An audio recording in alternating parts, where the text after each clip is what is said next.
supaya setiap orang yang percaya kepadanya beroleh hidup yang kekal.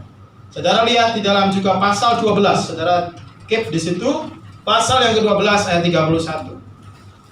Pasal yang ke-12, Yohanes pasal 12 ayat 31. Coba kita baca bersama-sama. 12 ayat 31. 1, 2, 3. Sekarang berlangsung penghakiman atas dunia ini. Sekarang juga penguasa dunia ini akan dilemparkan keluar. Dan aku, apabila aku ditinggikan dari bumi, aku akan menarik semua orang datang kepada. Tapi saudara, kasih dalam Tuhan. Jadi, saya berharap saudara bisa menangkap.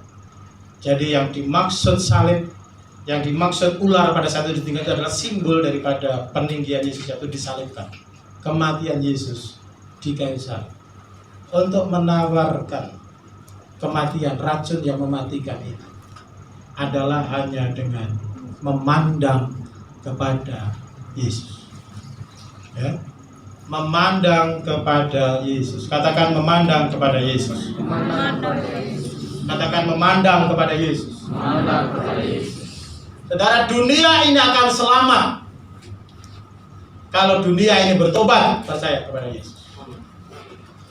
Kalau dia tidak memandang Yesus, mereka tetap mengikuti keyakinan mereka, filsafat mereka, maka mereka akan mati seperti orang Israel yang mati di batu ular. Mereka akan binasa, bukan hanya karena corona, saudara, tetapi binasa virus melebihi corona, kematian secara rohani. Jadi saudara kasih dalam Tuhan. Jadi gereja, pesan Tuhan saat ini kepada kita, jangan takut. Amin. Yesus berkata di dalam kitab Wahyu, jangan takut. Akulah Alfa dan Omega. Akulah yang awal dan yang akhir. Aku yang memegang kunci maut dan kerajaan maut. Yesus yang memegang kunci maut dan kerajaan maut. Makanya saudara, hanya di sini firman Tuhan katakan penghakiman sudah dimulai. Ya. Firman Tuhan mengatakan tadi ayat 31, ya, penghakiman sudah dimulai. Saat inilah penghakiman itu. Tetapi saudara, firman Tuhan mengatakan ketika seseorang meninggikan Yesus, ketika orang memuji Yesus, ketika percaya kepada salib Kristus, saudara, maka virus maut itu tidak akan sanggup. Karena Yesuslah yang memegang segala kunci maut dan kerajaan maut. Saudara, ini firman Tuhan. Yesus berkata, aku adalah Alfa Omega. Jangan takut. Di hari-hari yang penuh dengan Tuhan sedang menghakimi dunia ini, jangan saudara takut. Kalau saudara takut, saudara panik, saudara tidak bisa memuji Tuhan. Saudara tidak bisa berdoa. Saudara tidak bisa bersaksi. Saudara bahkan akan sakit. Daya tahan tubuh saudara akan menurun. Saudara akan menjadi cemas. Saudara akan mengalami gangguan psikis. Seperti banyak orang akan mengalami gangguan mental di sini.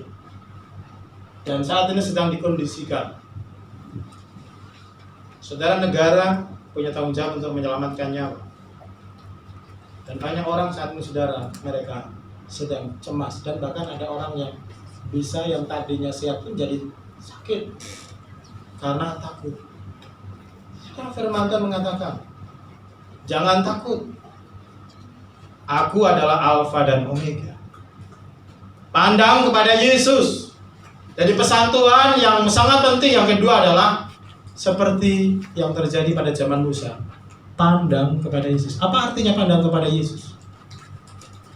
Saudara jangan mandang setiap hari upload di WA masalah corona terus menerus. Pikirannya di situ terus. Jangan, saudara. Yang punya lahan berkebun. Yang punya buku-buku yang bagus, saudara baca buku. ajak keluarga berdoa. Bertemu dengan orang dengan bijak,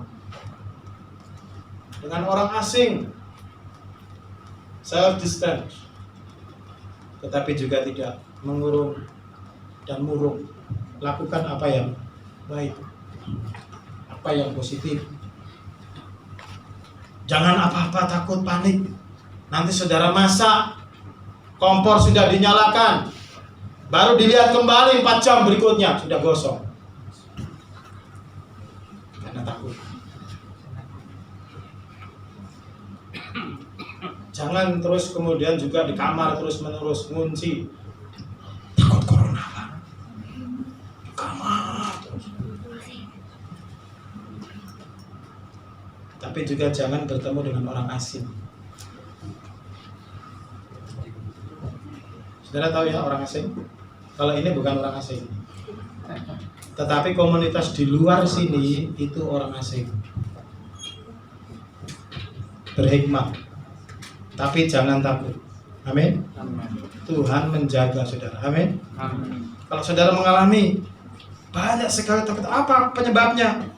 Datang kepada Yesus, pandang kepada Yesus. Amin saudara. Amin. Salam kanan kiri dengan begini ya. Jangan takut. Ke belakang, jangan takut.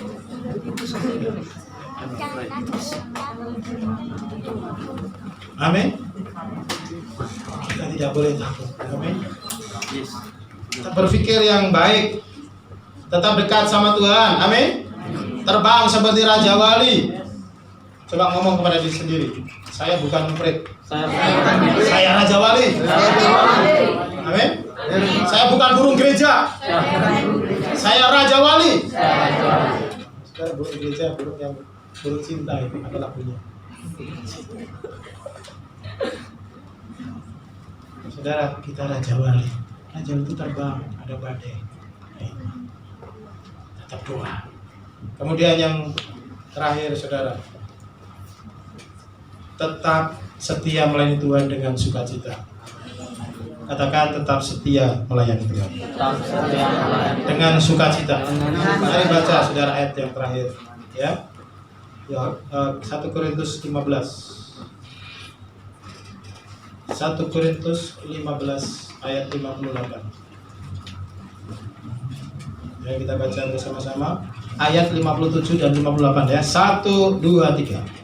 Tetapi syukur kepada Allah yang telah memberikan kepada kita kemenangan oleh Yesus Kristus Tuhan kita. Karena itu saudara-saudaraku yang terkasih, berdirilah teguh, jangan goyah, dan giatlah selalu dalam pekerjaan Tuhan. Sebab kamu tahu bahwa dalam persekutuan dengan Tuhan, jerih payahmu tidak sia-sia. Amin. Firman Tuhan berkata, berdirilah teguh, jangan goyah, giat selalu dalam pekerjaan Tuhan, sebab usaha kita ini tidak sia-sia. Amin. Semua yang kita lakukan tidak sia-sia. Yesus mati, Yesus bangkit, Yesus sudah menang, Yesus sudah memberikan kemenangan. Tuhan memang Yesus sudah menghakimi dunia ini, tetapi anak-anak Tuhan yang setia, yang saleh, tidak dalam penghakiman Tuhan, justru akan diberikan mahkota. Yang mengerti kata-kata. Amin. Justru akan diberi mahkota sama Tuhan. Firman Tuhan katakan, jangan takut kepada sesuatu yang bisa membunuh tubuhmu, tetapi tidak bisa membunuh jiwamu.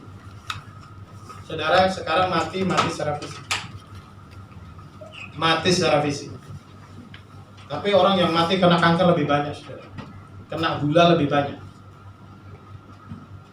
Tetapi yang kena wabah ini juga sekarang ini sudah banyak sekali.